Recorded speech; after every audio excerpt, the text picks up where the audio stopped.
Let's switch gears a little bit into the league. I know that everybody's going to be hounding me to ask you certain questions.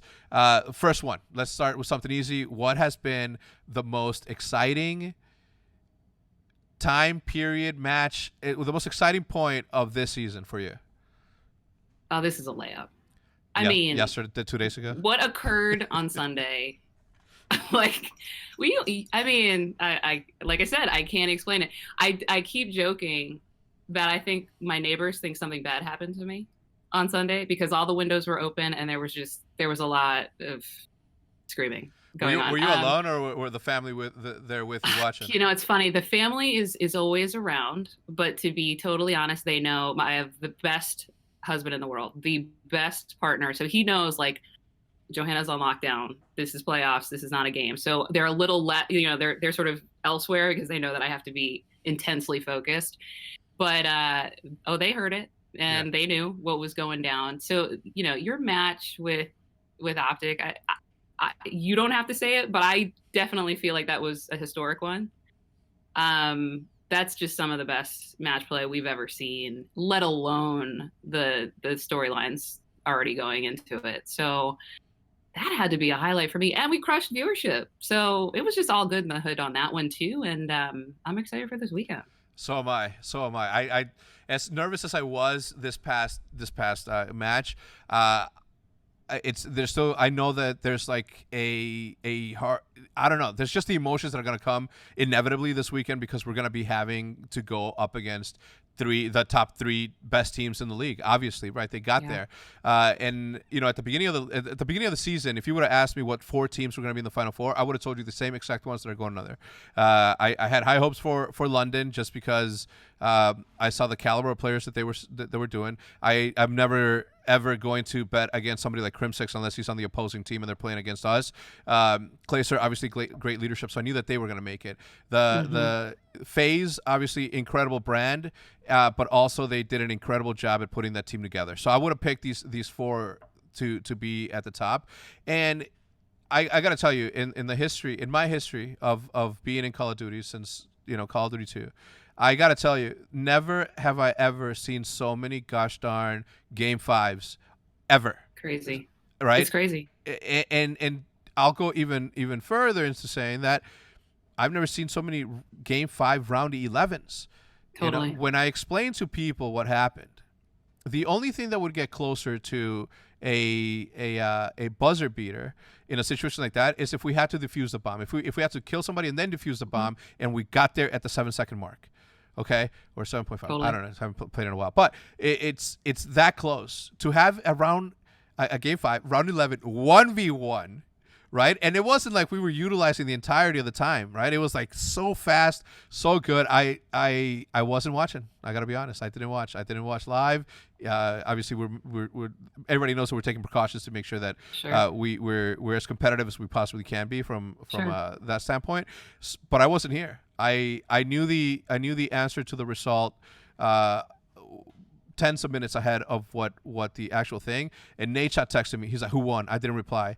Big Timer texted me. I didn't reply. Everybody was texting me, and I didn't reply because even Andy, I didn't talk to Andy that entire year, the entire day, because I wanted them to go through the same angst that I would have. I didn't, but that I would have if that happened. Right. And it was such a moment.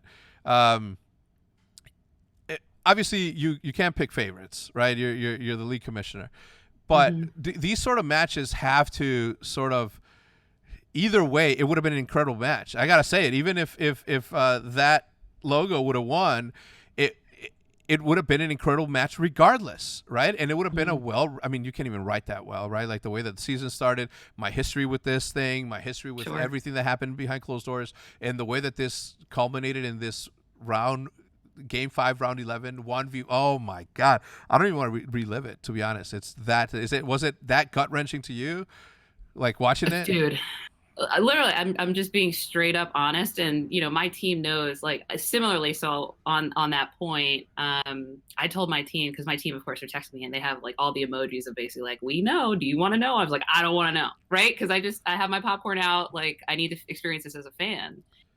And Yeah, I don't know. You're right. I knew that when you see something like that, we talk about this a lot. Adam and I talk about this a lot. Moments that you think just they're seminal. They can be an inflection point. They can be a moment that everybody's talking about. No matter how many hiccups, no matter how many, bruises we've all experienced in this crazy 2020 launch, there are those moments. And I actually saw this, if it's fair to say, when I worked at the NFL. Same thing. Not always rosy. Got a little crazy there in my final years, just is where the brand was and all those dynamics. The game always saved it. Mm-hmm. If the game is great, nothing it's else. not that those things go away. Yeah. Those are things that you fix. You just fix them. It carries you through it. Chip away, right?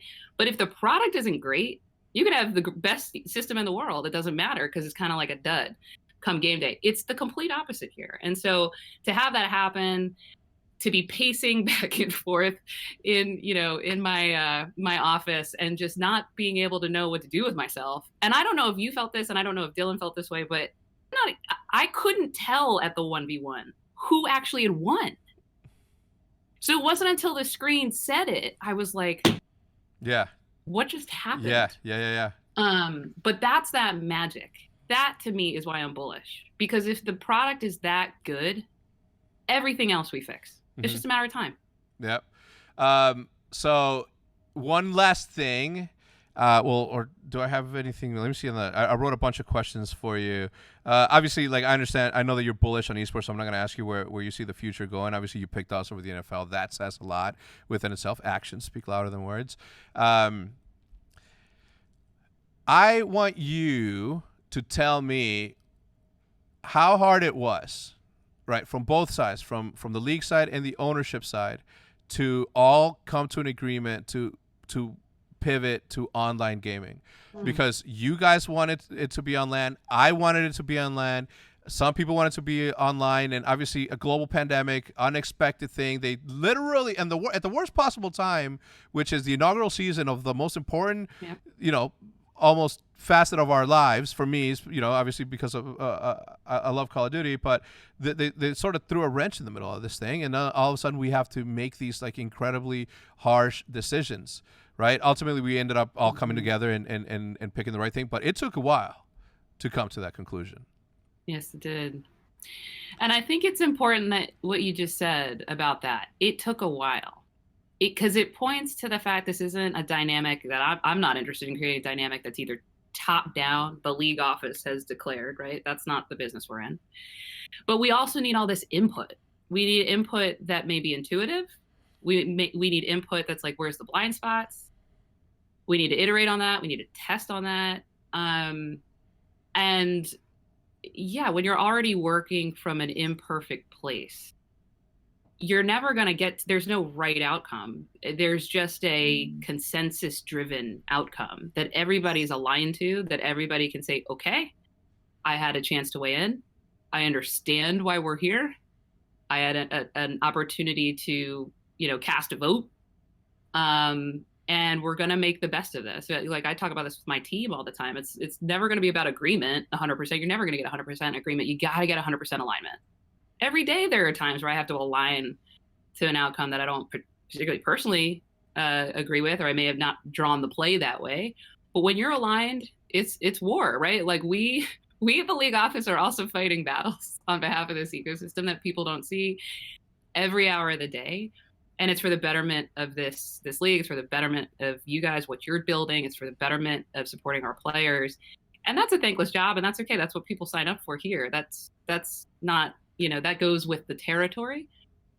But I would say I too had to sort of check even personal preferences at the door and say, we need to just make sure the right voices are talking about this. We need to make sure that we've thought about this across not just a competitive line item, but a business implication line item, a PR implication line item, tech. There's just so much that goes into that. And so I'm just proud of the league, because we're constantly working in these types of imperfections. Our backs are often against the wall, and we lock arms and we talk about it and we push through.